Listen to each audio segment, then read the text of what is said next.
નમસ્કાર મિત્રો, હવે ગઈકાલે મેં તમને કાર્બોક્સિલિક એસિડના સંયોજનોનું આયુપીએસી અને સામાન્ય નામકરણ સમજાવ્યા હતા. તમારે પાઠ્યપુસ્તકમાં પેજ નંબર 375 છે. પેજ નંબર 375 એનો પ્રશ્ન નંબર 12.6. મિત્રો, તમે હોમવર્ક્સમાં નામકરણ તૈયાર કરજો. એ 4 સંયોજનોના નામકરણના જવાબો તમને પાઠ્યપુસ્તકમાં આપેલા પણ છે. મિત્રો, પાછળ સ્વાધ્યાય પૂર્ણ થાય એની પાછળ એ પ્રશ્ન નંબર 12.6 એના જે 4 બંધારણીય સૂત્રના યુપીએસસી નામના જવાબો તમને પાઠ્યપુસ્તકમાં આપેલા છે. મિત્રો, તો હવે આજે આપણે કાર્બોક્સિલિક એસિડ છે એ કાર્બોક્સિલિક એસિડની બનાવટ. મિત્રો, આ 9 પદ્ધતિથી કાર્બોક્સિલિક એસિડ બનાવી શકાય છે. કેટલીક પદ્ધતિઓ તો રિપીટેશનમાં આવે છે. તો પહેલી પદ્ધતિ લઈએ આલ્કોહોલમાંથી કાર્બોક્સિલિક એસિડ. તો આલ્કોહોલ લઈએ, પ્રાથમિક આલ્કોહોલ. પ્રાથમિક આલ્કોહોલ છે આ 10 આલ્કોહોલ છે. આ પ્રાથમિક આલ્કોહોલ છે 10 આલ્કોહોલ. આ 10 આલ્કોહોલનું પ્રબળ ઓક્સિડેશન કરતા એક આલ્કલાઇન KMnO4. આલ્કલાઇન ન લેવો હોય તો બેઝિક KMnO4 યાની કે KOH યુક્ત KMnO4. ત્યાર પછી K2Cr2O7 H2SO4. આ બધા પ્રબળ ઓક્સિડેશન કરતા છે. ક્રોમિક એસિડ H2CrO4, ક્રોમિક એસિડ, આ બધા પ્રબળ ઓક્સિડેશન કરતા છે. એનું ઓક્સિડેશન કરવામાં આવે તો તેટલા જ કાર્બન ધરાવતા કાર્બોક્સિલિક એસિડ આપણને પ્રાપ્ત થાય છે. કાર્બન સંખ્યામાં કોઈ ફેરફાર થતો નથી. પ્રબળ ઓક્સિડેશન કરતા છે. પ્રબળ ઓક્સિડેશન કરતા તરીકે CrO3 પણ લઈ શકીએ. મિત્રો, જેનો ઓક્સિડેશન મહત્તમ હોય એ તમામ પ્રબળ ઓક્સિડેશન કરતા તરીકે આપણે લઈ શકીએ. હવે CH3, CH2A, CH2OH. મિત્રોમાં કાર્બન કેટલા છે? તો કાર્બન સંખ્યા છે 8 અને 1 9 અને 1 10. 10 કાર્બન ધરાવતો ગ્રીક શબ્દ ડેકેન. પછી OH છે, આલ્કોહોલ છે. કયા સ્થાન ઉપર છે? તો મિત્રો પહેલા સ્થાન ઉપર છે. માટે આનું નામ થશે ડેકેન 1 ઓલ. એનું CrO3 અને H2SO4 ની હાજરીમાં એસિડિક માધ્યમમાં જો ઓક્સિડેશન કરવામાં આવે તો મિત્રો આ CH2OH નું શેમાં રૂપાંતર થઈ જશે? મિત્રો, સરળતાથી CH2OH નું COOH માં રૂપાંતર થઈ જશે. એટલે CH3CH2 8 times COOH. આ જે પ્રક્રિયા છે એ પ્રક્રિયાને જોન્સ પ્રક્રિયક તરીકે પણ ઓળખવામાં. આ જે પ્રક્રિયક છે એને જોન પ્રક્રિયક તરીકે પણ ઓળખવામાં. એને જોન પ્રક્રિયક તરીકે આપણે મિત્રો ઓળખીશું. એટલે યાદ રાખજો કે આપણી બુકમાં એના માટે જોન શબ્દ આપ્યો છે. જોન્સ પ્રક્રિયક. એટલે MCQ માં તમે યાદ રાખજો જોન્સ પ્રક્રિયક કયો? તો CrO3 H2SO4 અને જોન્સ પ્રક્રિયક તરીકે ઓળખીશું. એટલે MCQ ની અંદર તમારે ધ્યાન રાખજો. હવે આનું નામ છે ડેકેન 1 ઓલ. આનું નામ શું થશે? 8 ને 1 9 અને 1 10 કાર્બન ધરાવતો એસિડ. અને 10 કાર્બન ધરાવતો એસિડ એમાં 10 કાર્બન છે એટલે ડેકેન. હાઇડ્રોકાર્બનનું નામ પાછળ ઓઇક એસિડ એટલે ડેકેનોઇક એસિડ આપણે કહી શકીએ. આમ આપણે આલ્કોહોલમાંથી કાર્બોક્સિલિક એસિડ સરળતાથી બનાવી શકીએ, જે અગાઉ પણ આપણે શીખી ગયા છે. આર તરીકે તમે ગમે તે આલ્કાઇલ અથવા તો એરાઇલ સમૂહ લઈ શકો મિત્રો. હવે આલ્કોહોલમાંથી, ત્યાર પછી નંબર 2 આલ્ડીહાઇડ સંયોજનમાંથી, નંબર 2 આલ્ડીહાઇડમાંથી.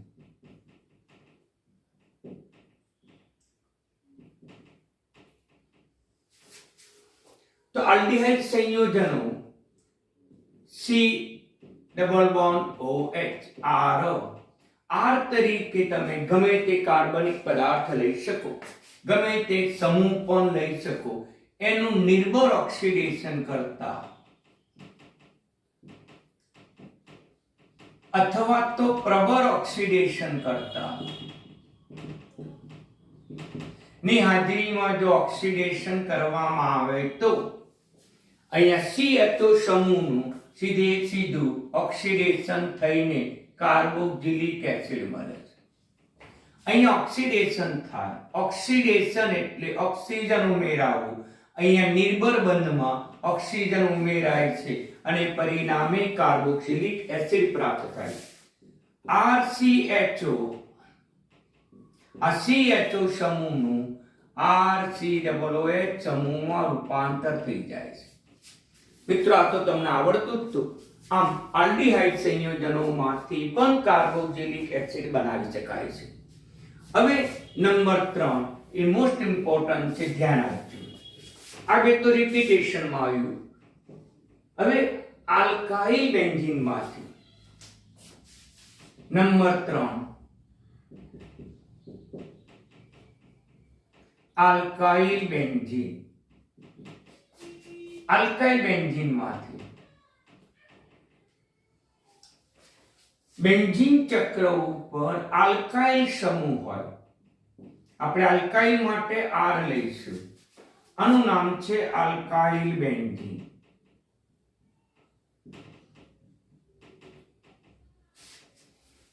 આલ્કાઇલ બેન્ઝીન એ આલ્કાઇલ બેન્ઝીનનું પ્રબળ ઓક્સિડેશન કરતા વડે ઓક્સિડેશન કરવામાં આવે. પ્રબળ ઓક્સિડેશન કરતા તો તમને ખબર છે આલ્કલાઇન KMnO4 અથવા K2Cr7 અથવા તો આપણે ક્રોમિક એસિડ પણ લઈ શકીએ.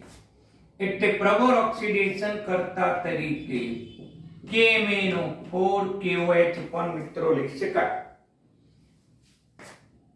આ ઉપરાંત K2Cr2O7 વત્તા H2SO4 પણ લઈ શકાય.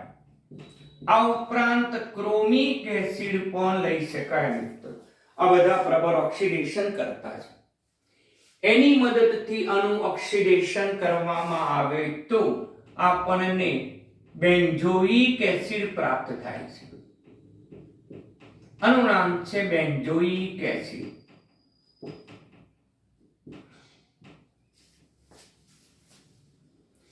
બેન્ઝીન ચક્ર પર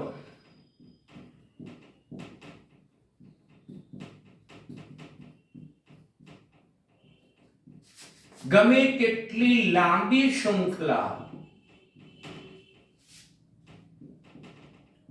ધરાવતો આલ્કાઇલ સમૂહ હોય તો પણ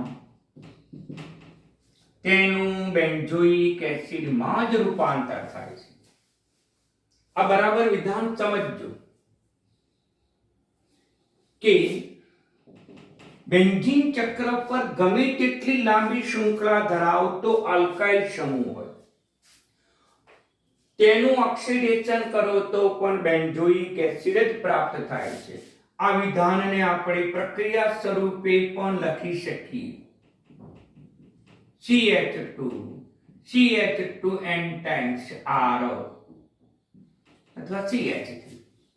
આલ્કાઇલ સમૂહની સંખ્યા ગમે તેટલી લાંબી હોય, ગમે તેટલી વધુ હોય, છતાં પણ મિત્રો જો એનું ઓક્સિડેશન કરવામાં આવે અને મદદથી આ ત્રણ પ્રક્રિયકોની મદદથી ઓક્સિડેશન કરવામાં આવે તો પણ આપણને બેન્ઝોઇક એસિડ જ પ્રાપ્ત થાય. આ મિત્રો બરાબર સમજી લેજો. ગમે તેટલી લાંબી શૃંખલા હોય તો પણ આપણને બેન્ઝોઇક એસિડ જ નિપજ પ્રાપ્ત થાય. આનો અર્થ એમ થયો કે જો ટોલ્યુઇન નું ઓક્સિડેશન કરો, ટોલ્યુઇન, આનું નામ ટોલ્યુઇન, તો પણ આપણને બેન્ઝોઇક એસિડ જ પ્રાપ્ત થાય. જો તમે ઇથાઇલ બેન્ઝીન નું ઓક્સિડેશન કરો, ઇથાઇલ બેન્ઝીન, તો પણ આપણને બેન્ઝોઇક એસિડ નિપજ પ્રાપ્ત થાય. જો તમે પ્રોપાઇલ બેન્ઝીન નું ઓક્સિડેશન કરો, પ્રોપાઇલ બેન્ઝીન, અને કહેવાય પ્રોપાઇલ બેન્ઝીન, આનું ઓક્સિડેશન કરો તો પણ મિત્રો આપણને બેન્ઝોઇક એસિડ જ નિપજ પ્રાપ્ત થાય. એટલે આ બાબત ધ્યાનમાં લેજો કે બેન્ઝીન ચક્ર ઉપર ગમે તેટલો કાર્બન સંખ્યા ધરાવતો આલ્કાઇલ સમૂહ હોય, એ આલ્કાઇલ સમૂહ ને ધ્યાનમાં રાખ્યા સિવાય એનું ઓક્સિડેશન થાય તો હંમેશા બેન્ઝોઇક એસિડ જ આપણને નિપજ પ્રાપ્ત થાય. આમ આપણને બેન્ઝોઇક એસિડ નિપજ પ્રાપ્ત થાય. એટલે આ જે વસ્તુ છે, આ જે માહિતી છે એ મોસ્ટ ઇમ્પોર્ટન્ટ માહિતી છે, એટલે તમે ધ્યાનમાં રાખજો. આમ બેન્ઝીન ચક્ર ઉપર ગમે તે આલ્કાઇલ સમૂહ હોય, ઓક્સિડેશન કરો તો આપણને બેન્ઝોઇક એસિડ જ નિપજ આપણને પ્રાપ્ત થાય. એક વસ્તુ. હવે બીજી વસ્તુ,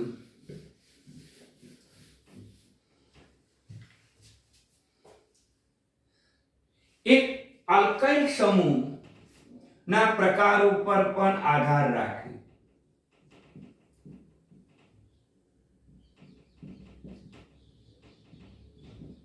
મિત્રો, બેન્ઝીન ચક્ર ઉપર ધરાવતો આ કાર્બન એ બીજા બે કાર્બન સાથે જોડાયેલો છે.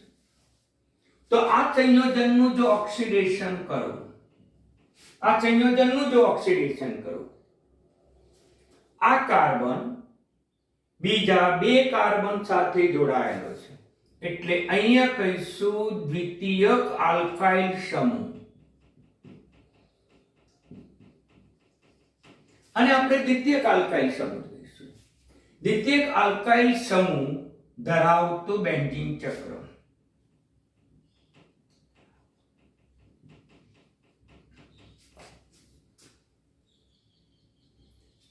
આ કાર્બન બીજા બે કાર્બન સાથે જોડાયેલો છે અને તેથી તેને દ્વિતીયક આલ્કાઇલ સમૂહ કહી શકાય. એ ધરાવતું બેન્ઝીનનું ઓક્સિડેશન કરો તો પણ મિત્રો બેન્ઝોઇક એસિડ જ આપણને નિપજ પ્રાપ્ત થાય છે. તો પણ બેન્ઝોઇક એસિડ જ નિપજ આપણને પ્રાપ્ત થાય છે. અને કહીશું દ્વિતીયક આલ્કાઇલ સમૂહ ધરાવતું બેન્ઝીન.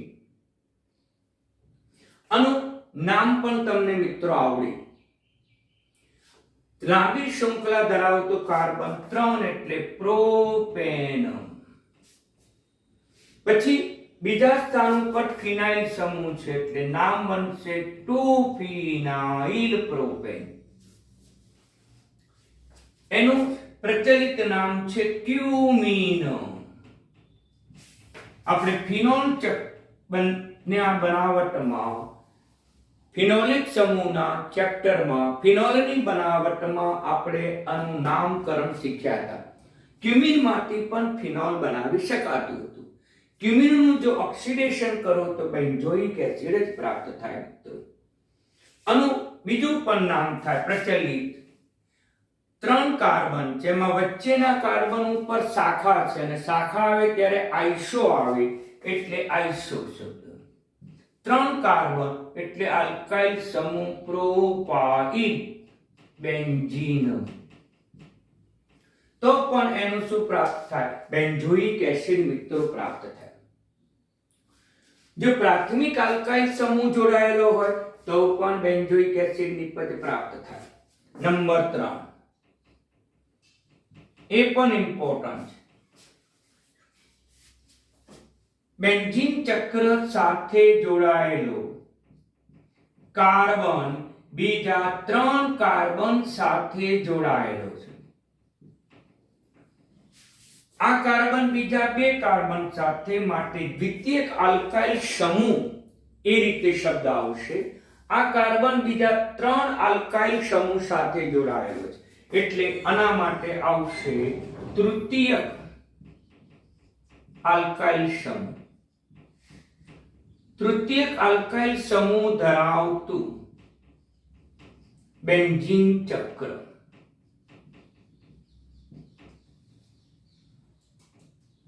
આમ તૃતીયક આલ્કાઇલ સમૂહ ધરાવતું બેન્ઝીન ચક્ર છે મિત્રો.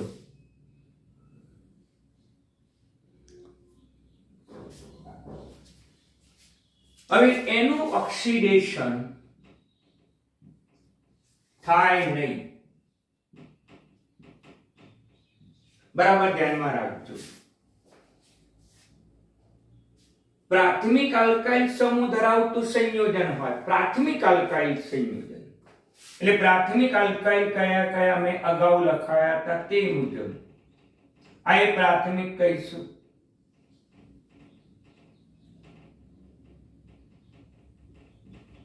આ એ પ્રાથમિક કહીશું. આ બધા પ્રાથમિક છે. એનું જો ઓક્સિડેશન થાય તો બેન્ઝોઇક એસિડ મળે. દ્વિતીયક આલ્કાઇલ સમૂહનું ઓક્સિડેશન થાય તો પણ બેન્ઝોઇક એસિડ. પણ તૃતીયક આલ્કાઇલ સમૂહ ધરાવતું બેન્ઝીન ચક્રનું ઓક્સિડેશન થતું નથી, કારણ કે આ કાર્બન સાથે હાઇડ્રોજન જોડાયેલો છે, આ કાર્બન સાથે પણ હાઇડ્રોજન જોડાયેલો છે, ત્યારે આ કાર્બન સાથે હાઇડ્રોજન જોડાયેલો નથી અને કાર્બન સાથે હાઇડ્રોજન જોડાયેલો ન હોવાથી તેનું ઓક્સિડેશન શક્ય નથી. માટે યાદ રાખજો, તૃતીયક આલ્કાઇલ સમૂહ ધરાવતું બેન્ઝીન ચક્ર હોય તો તેનું કદાપી ઓક્સિડેશન થઈ શકતું નથી. પરંતુ પ્રાથમિક આજે પ્રાથમિક બતાવ્યા છે તો એનું ઓક્સિડેશન થઈ શકે છે. જ્યારે દ્વિતીયક આલ્કાઇલ સમૂહ ધરાવતું બેન્ઝીન એનું પણ ઓક્સિડેશન થઈ શકે છે. તૃતીયક આલ્કાઇલ સમૂહ ધરાવતા બેન્ઝીનનું ઓક્સિડેશન થઈ શકતું નથી. એટલે મિત્રો આ બરાબર ધ્યાનમાં રાખજો.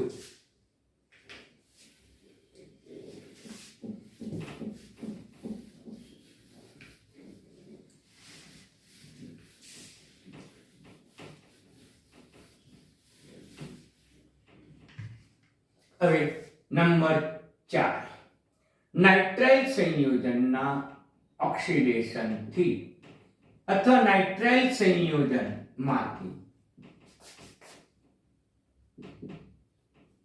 મિત્રો નાઇટ્રાઇલ સંયોજનમાંથી આપણે બનાવી શકીએ. અગાઉ પણ શીખવાડ્યું છે નાઇટ્રાઇલ સંયોજનો કોને કહેવાય તો કાર્બન અને નાઇટ્રોજન વચ્ચે ત્રિબંધ ધરાવતા સંયોજનોને નાઇટ્રાઇલ સંયોજનો તરીકે ઓળખવામાં આવે. હવે એનું એસિડની હાજરીમાં જળ વિભાજન કરવામાં આવે. મિત્રો જળ વિભાજન, તો જળ વિભાજન કરવામાં આવે તો અહીંથી બંધ તૂટે છે અને તે એક કાર્બન તેટલા જ કાર્બન ધરાવતો કાર્બોક્સિલિક એસિડ પ્રાપ્ત થાય છે અને આપણને NH3 સંયોજન પ્રાપ્ત થાય છે. એટલે 2 મોલ પાણીની મદદથી તેનું ઓક્સિડેશન થાય.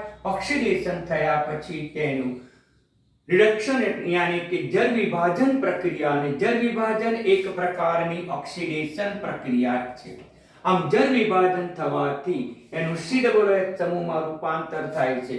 નાઇટ્રોજનમાં NH3 3 ને 4 2 હાઇડ્રોજન થઈ ગયા, 2 ઓક્સિજન. આમ પાણીની હાજરીમાં એસિડિક ઉદ્દીપકની હાજરીમાં જળ વિભાજન થવાથી સાયનાઇડ સમૂહ COOH સમૂહમાં રૂપાંતર થાય છે.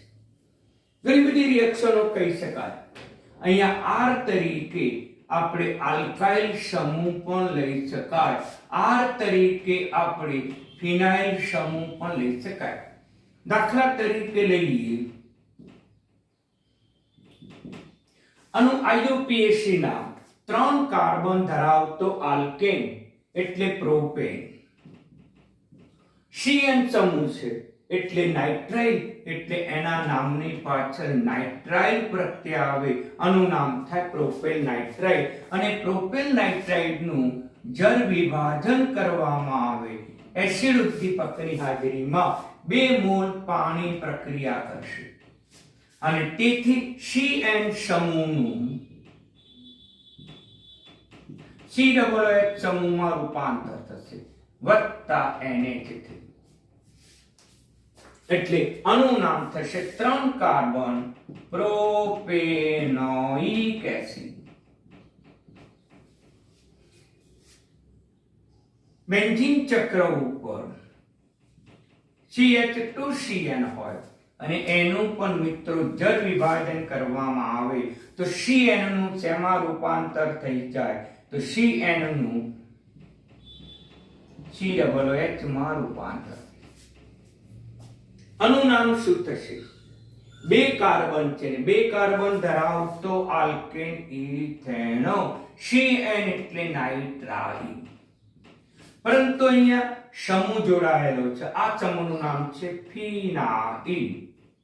એટલે નામ બનશે ફિનાઇલ ઇથેનોનાઇટ્રાઇલ અથવા તો એનું સામાન્ય નામ આટલા ભાગનું આ સમૂહનું નામ છે બેન્ઝાઇલ સમૂહ. બેન્ઝાઇલ. પછી CN સમૂહ તો CN સમૂહને આપણે સાયનાઇડ તરીકે કહીએ છીએ એટલે બેન્ઝાઇન સાયનાઇડ તરીકે પણ ઓળખી શકાય. આનું નામ છે બેન્ઝાઇલ સાયનાઇડ. આનું IUPAC નામ 2 કાર્બન છે અને 2 કાર્બન ધરાવતો આલ્કેન ઇથેન એસિડ સમૂહ છે ઇથેનોઇક એસિડ. તો આ સમૂહ થયો ફિનાઇલ માટેનું નામ થશે ફિનાઇલ ઇથેનોઇક એસિડ. બીજું પણ નામ થાય 2 કાર્બન ધરાવતા એસિડનું પ્રચલિત નામ છે એસિટિક એસિડ. માટે આ સમૂહનું નામ છે ફિનાઇલ. માટે નામ બનશે ફિનાઇલ એસિટિક એસિડ. આમ સાયનાઇડ સમૂહના માંથી પણ આપણે કાર્બોક્સિલિક એસિડ સંયોજનો બનાવી શકાય છે. સાયનાઇડ ન કહેવું હોય તો નાઇટ્રાઇલ સંયોજનો પણ કહી શકાય. આમ સાયનાઇડ પણ કહી શકાય, નાઇટ્રાઇલ પણ કહી શકાય. પરંતુ IUPAC માં નાઇટ્રાઇલ શબ્દનો ઉલ્લેખ થયો છે એટલે નાઇટ્રાઇલ સંયોજનોમાંથી આપણે કાર્બોક્સિલિક એસિડ બનાવી શકીએ. R ની કિંમત તો તમે ગમે તે લો પણ CN સમૂહનું COOH સમૂહમાં રૂપાંતર થાય આટલી વસ્તુ તમે ધ્યાનમાં રાખવાની. હવે આગળ એમાઇડ સંયોજનમાંથી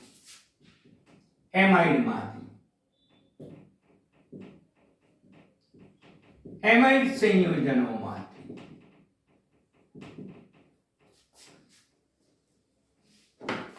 હવે એમાઇડ સંયોજનોમાંથી આપણે એસિડ બનાવી શકીએ. એમાઇડ સંયોજન કોને કહેવાય તો કાર્બોનિલ કાર્બન. કાર્બોનિલ કાર્બન સાથે કાર્બન ઓક્સિજન દ્વિબંધ એને કાર્બોનિલ સમૂહ કહેવાય. એની એક સંયોજકતા NH2 વડે પૂર્ણ કરવામાં આવે અને બાકીની સંયોજકતા આપણે કાર્બન ધરાવતો કોઈ પણ સમૂહ R બરાબર આપણે આલ્કાઇલ સમૂહ વારંવાર રિપીટ થાય છે અથવા તો ફિનાઇલ સમૂહ અને કહેવાય આપણે એમાઇડ. મિત્રો તમે ભૂલ કરો છો. એમાઇન આ ન છે. એમાઇન સમૂહ હોય તો એને NH2 કહેવાય. દાખલા તરીકે આ જે સમૂહ થયો એ એમાઇન થયો. મિથાઇલ એમાઇન અથવા એમિનો મિથેન.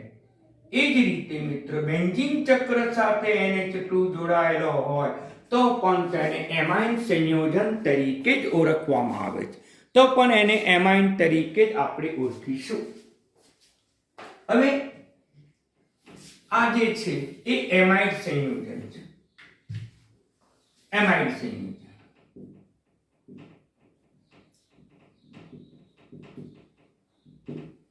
એનું જળ વિભાજન કરવામાં આવે એસિડ ઉદ્દીપકની હાજરીમાં.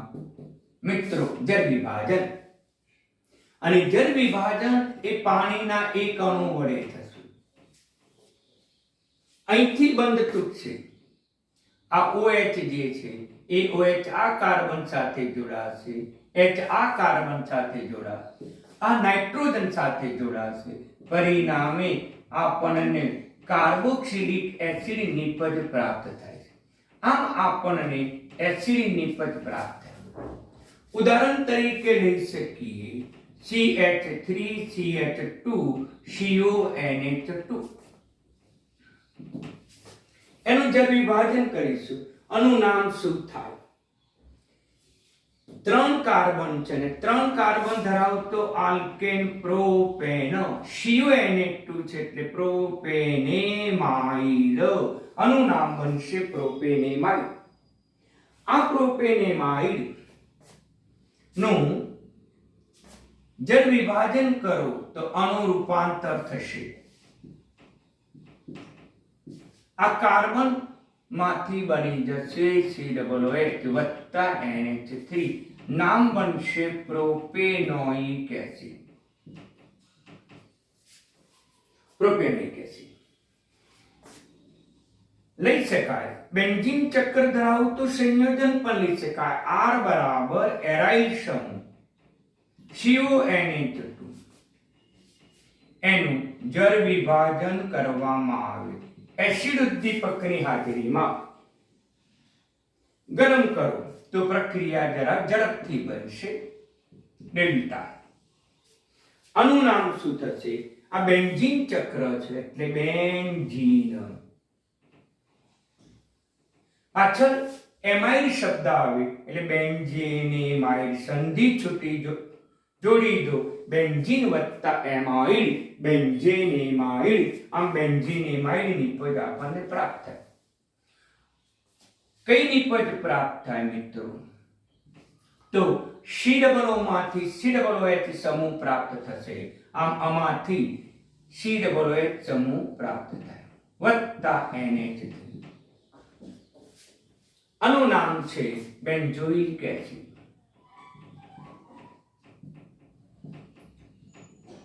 આમ મિત્રો સરળતાથી આપણે એમાઇડ સંયોજનમાંથી પણ આપણે કાર્બોક્સિલિક એસિડ સંયોજનો બનાવી શકીએ છીએ.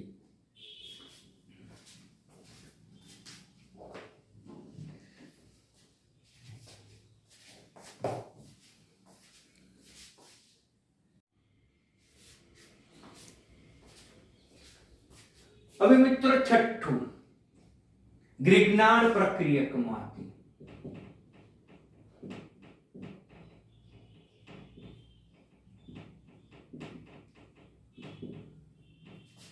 ગ્રિગ્નાર્ડ પ્રક્રિયકમાંથી મોસ્ટ ઇમ્પોર્ટન્ટ છે, ધ્યાન આપજો. તો ગ્રિગ્નાર્ડ પ્રક્રિયકમાંથી પણ કાર્બોક્સિલિક એસિડ બનાવી શકાય છે. તો ગ્રિગ્નાર્ડ પ્રક્રિયકનું સામાન્ય સૂત્ર RMGX અને આપણે કહીએ છીએ ગ્રિગ્નાર્ડ પ્રક્રિયક. R તરીકે આલ્કાઇલ અથવા એરાઇલ સમૂહ હોઈ શકે. એની સૂકો બરફ,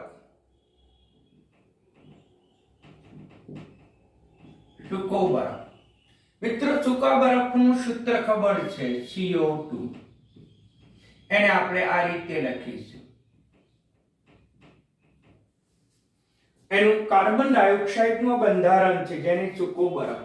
અને જ્યારે જ્યારે ગ્રિગ્નાર્ડ પ્રક્રિયકની પ્રક્રિયા આવે ત્યારે આપણે શુષ્ક ઈથરની હાજરીમાં જ પ્રક્રિયા કરીએ. સૂકા ઈથરમાં એની પ્રક્રિયા કરવામાં આવે છે. બરાબર સમજો મિત્રો. તો સૌપ્રથમ કાર્બન અને ઓક્સિજન વચ્ચે દ્વિબંધ છે અને દ્વિબંધ હોવાથી આમાં યોગશીલ પ્રક્રિયા થશે. એમાં એક દ્વિબંધ પૈકી એક પાયબંધ છે અને પાયબંધ એ નિર્બળ બંધ છે અને તેથી સરળતાથી તેનું ખંડન થશે. ગ્રિગ્નાર્ડ પ્રક્રિયકમાં પણ ખંડન થશે અને હંમેશા ગ્રિગ્નાર્ડ પ્રક્રિયકમાં આલ્કાઇલ કે એરાઇલ સમૂહ અને મેગ્નેશિયમ વચ્ચે જ બંધોનું ખંડન થાય. અગાઉ પણ વારંવાર સમજાયું છે કે મેગ્નેશિયમ અને કાર્બનિક સંયોજનના કાર્બન વચ્ચેનો બંધ તૂટે છે. આ મેગ્નેશિયમ ધાતુ તત્વ હોવાથી તેને વધુ વિદ્યુતઋણીય તત્વ તરફ આકર્ષણ અને આ ત્રણેય તત્વો પૈકી આ ઓક્સિજનની વિદ્યુતઋણતા ધારો કે વધુ છે, કાર્બનિક તત્વની વિદ્યુતઋણતા ઓછી હોય. તો ઓક્સિજનની વિદ્યુતઋણતા વધુ હોવાથી આ મેગ્નેશિયમ છે એ ઓક્સિજન સાથે જોડાય છે. જ્યારે કાર્બન છે, આલ્કાઇલ સમૂહ છે, એ કાર્બન સાથે જોડાશે. માટે બનતી નિપજ કઈ થશે? તો કાર્બન સાથે આ ઓક્સિજન દ્વિબંધ બતાવું છું. આ કાર્બન સાથે આલ્કાઇલ સમૂહ જોડાયેલો છે. આ કાર્બન સાથે ઓક્સિજન દ્વિબંધથી જોડાયેલો હતો, પરંતુ એમાં એક બંધનું ખંડન થાય છે. કાર્બન ઓક્સિજન વચ્ચે સિંગલ બંધ બને છે. ઓક્સિજનની એક સંયોજકતા બાકી છે, જે મેગ્નેશિયમ સાથે જોડાઈને પૂર્ણ. તો આ રીતે આપણને મધ્યવર્તી નિપજ પ્રાપ્ત થાય છે મિત્રો. અને ખ્યાલ છે તમને મિત્રો કે ત્યાર પછી એનું જળ વિભાજન કરવામાં આવે.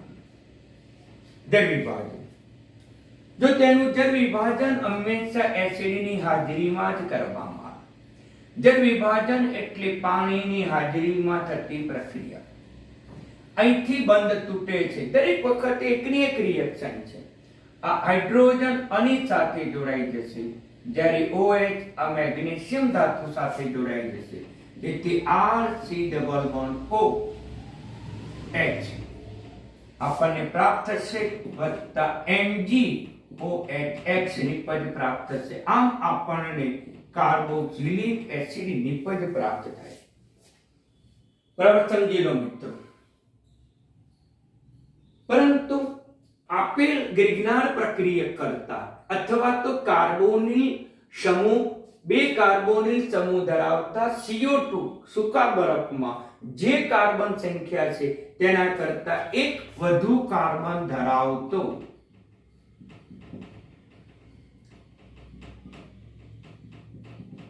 એસિડ પ્રાપ્ત થાય. આ વસ્તુ બરાબર સમજી લો મિત્રો. એક કાર્બન વધુ હોય તેવો જ આપણને એસિડ. આમાં કેટલા કાર્બન હતા? તો R જેટલા. નિપજમાં એક કાર્બન વધ્યો મિત્રો. એટલે ગ્રિગ્નાર્ડ પ્રક્રિયકમાં જેટલા કાર્બન છે તેના કરતા એક વધુ કાર્બન ધરાવતો કાર્બોક્સિલિક એસિડ નિપજ આપણને પ્રાપ્ત થાય. ઉદાહરણ તરીકે લઈ શકીએ આપણે મિથાઇલ મેગ્નેશિયમ હેલાઇડ વત્તા CO2.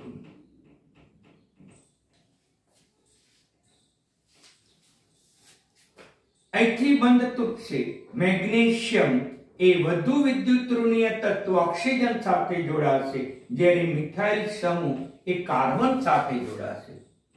એટલે મિથાઇલ સમૂહ સાથે કાર્બન જોડાયો, આ કાર્બન સાથે ઓક્સિજન દ્વિબંધથી જોડાયો, અને આ કાર્બન ઓક્સિજન વચ્ચે બંધ તૂટ્યો અને સિંગલ બંધ ધરાવતો ઓક્સિજન પણ બાકીની સંયોજકતા છે એ મેગ્નેશિયમ વડે પૂર્ણ થશે. મધ્યસ્થ નિપજ પ્રાપ્ત થશે. ત્યાર પછી એનું જળ વિભાજન થશે એસિડ ઉદ્દીપકની હાજરીમાં. અહીંથી બંધ તૂટે CH3COOH વત્તા MgOH આપણને નિપજ પ્રાપ્ત થાય. આમ આપણને બેન્ઝોઇક એસિટિક એસિડ નિપજ યાની કે ઇથેનોઇક નિપજ આપણને પ્રાપ્ત થાય છે.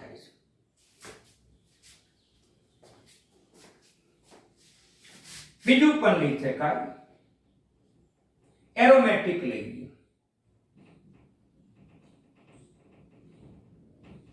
આનું નામ છે ફિનાઇલ મેગ્નેશિયમ હેલાઇડ.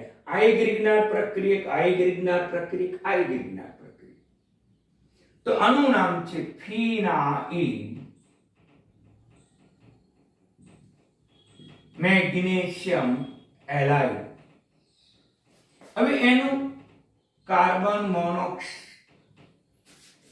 ડાયોક્સાઇડ યાને કે સૂકો બરફ એની સાથે પ્રક્રિયા કરો.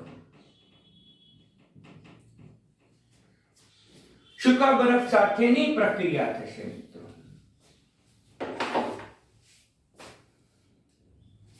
દરેક વખતે મેગ્નેશિયમ અને કાર્બન વચ્ચે બંધ તૂટશે. મેગ્નેશિયમ જે છે એ વધુ વિદ્યુત ઋણીય તત્વ ઓક્સિજન સાથે જોડાશે. બાકીનો આ કાર્બન એ આ કાર્બન ડાયોક્સાઇડના કાર્બન સાથે જોડાશે. પરિણામે આપણને નિપજ કઈ પ્રાપ્ત થશે?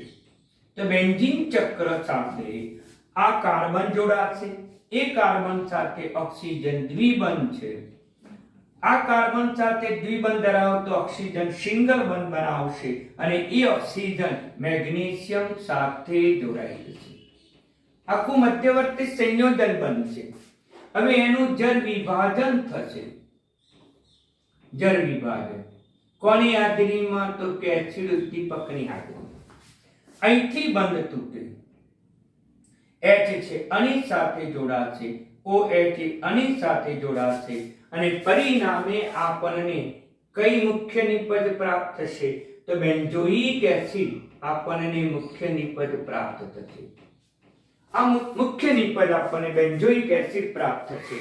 અને બીજી ગૌણ નિપજ જો લખવી હોય તો આપણે આ રીતે લખી શકીએ.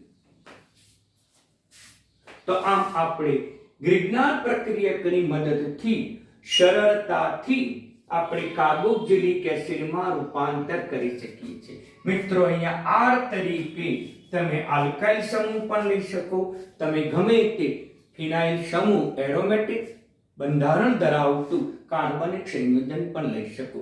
તો આમ તમે સરળતાથી સંયોજન બનાવી શકો છો. હવે એનું મહત્વ શું મિત્રો? એનું મહત્વ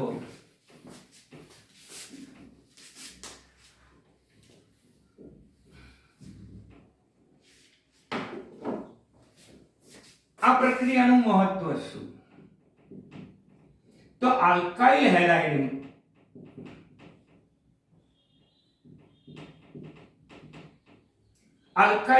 માંથી એક કાર્બન વધુ હોય તેવો એસિડ બનાવી શકાય છે.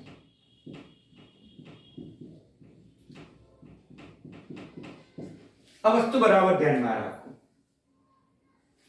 આલ્કાઇલ હેલાઇડ માંથી એક કાર્બન વધુ હોય તેવો એસિડ બનાવી શકાય છે. આલ્કાઇલ હેલાઇડ નું સામાન્ય સૂત્ર RH. RH એટલે આલ્કાઇલ હેલાઇડ. એની સૌપ્રથમ મેગ્નેશિયમ ધાતુ સાથે શુષ્ક ઈથરની હાજરીમાં પ્રક્રિયા કરવામાં. ઈથર તરીકે CH3 પણ લઈ શકાય મિત્રો. આ પણ લખાય, શુષ્ક ઈથર પણ. મેગ્નેશિયમ છે આ કાર્બન અને હેલોજન વચ્ચેનું બંધનું ખંડન થશે અને આપણને બની જશે ગ્રિગ્નાર્ડ પ્રક્રિયા. હવે એ ગ્રિગ્નાર્ડ પ્રક્રિયકની સૂકા બરફ સાથે પ્રક્રિયા કરવામાં આવે. શુષ્ક બરફ અગાઉ સમજાયા મુજબ. અહીંથી બંધ તૂટે. મેગ્નેશિયમ છે એ ઓક્સિજન સાથે જ્યારે કાર્બન એ આ CO2 ના કાર્બન સાથે જોડાશે, મધ્યવર્તી નિપજ આપણને પ્રાપ્ત થશે. કાર્બન સાથે ઓક્સિજન દ્વિબંધ, કાર્બન સાથે ઓક્સિજન સિંગલ બનશે અને AMGX મધ્યવર્તી નિપજ.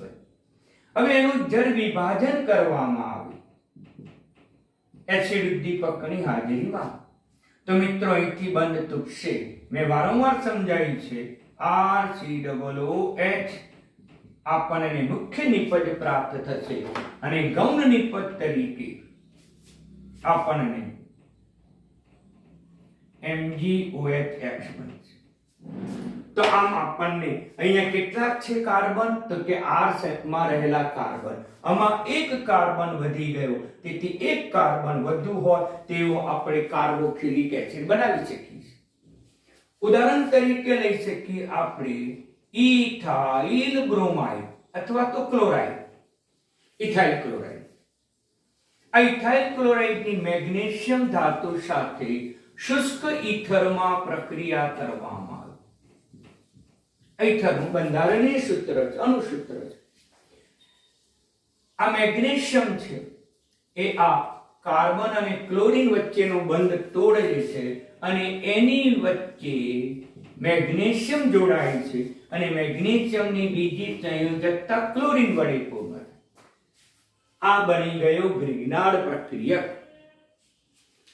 એની CO2 વાયુ સાથે સૂકા બરફ સાથે પ્રક્રિયા કરવામાં આવે. સૂકા બરફ સાથેની પ્રક્રિયાથી અહીંથી બંધ તૂટશે, મેગ્નેશિયમ ઓક્સિજન સાથે જોડાશે, જ્યારે કાર્બન સાથે જોડાશે. તેથી ઇથાઇલ સાથે કાર્બન સાથે દ્વિબંધ અને એની સાથે સિંગલ MgX બનશે. હવે મિત્રોનું જળ વિભાજન કરવામાં આવ્યું પાણી અથવા H3O એસિડની હાજરી, અહીંથી બંધ તૂટશે. CH3 CH2 C double bond OH. ગૌણ નિપજ તરીકે આપણને MgOH X પ્રાપ્ત થશે. આમ આપણને આલ્કાઇલ હેલાઇડમાં કેટલા કાર્બન હતા? તો કે આલ્કાઇલ હેલાઇડમાં 2 કાર્બન છે. મલ્ટી નિપજમાં કેટલા કાર્બન થયા? તો મલ્ટી નિપજમાં 3 કાર્બન થયા મિત્રો. આમ 3 કાર્બન ધરાવતું આપણને સંયોજન પ્રાપ્ત થાય. એટલે અહીંયા આપણને કેટલા કાર્બન થયા? તો મિત્રો 3 કાર્બન થયા. આમ 1 કાર્બન વધુ હોય તેવો કાર્બોક્સિલિક એસિડ આપણે બનાવી શકીએ છીએ મિત્રો. એટલે તમે આ પણ મહત્વ ધ્યાનમાં રાખજો કે આલ્કાઇલ હેલાઇડમાંથી 1 કાર્બન વધુ હોય તેવો આપણે કાર્બોક્સિલિક એસિડ બનાવી શકીએ છીએ.